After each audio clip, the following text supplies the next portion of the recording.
Birches. When I see birches bend to left and right across the lines of straighter, darker trees, I like to think some boy's been swinging them.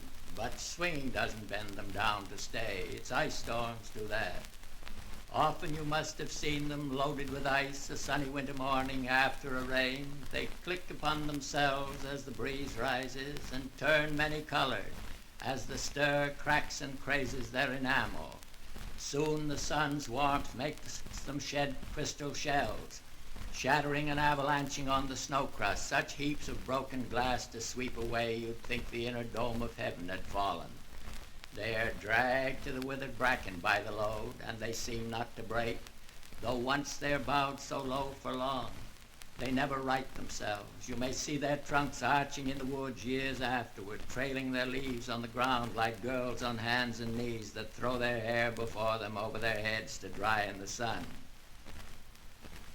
But I was going to say, when truth broke in with all her matter of fact about the ice storm, I should prefer to have had some boy bend them as he went out or in to fetch the cows, some boy too far from town to learn baseball, whose only play was what he found himself, summer or winter, and could play alone.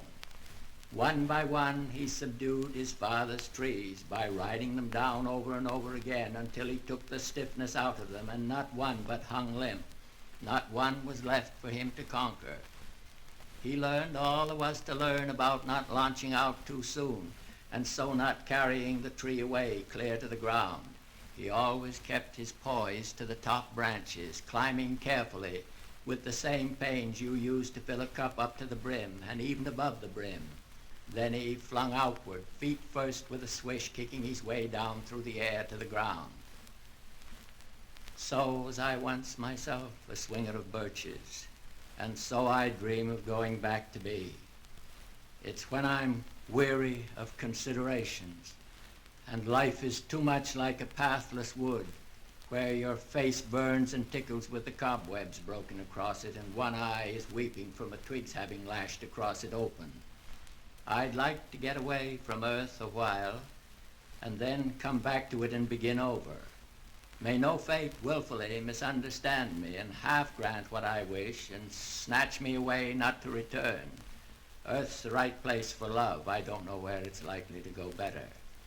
I'd like to go by climbing a birch tree and climb black branches up a snow-white trunk toward heaven till the tree could bear no more but dipped its top and set me down again.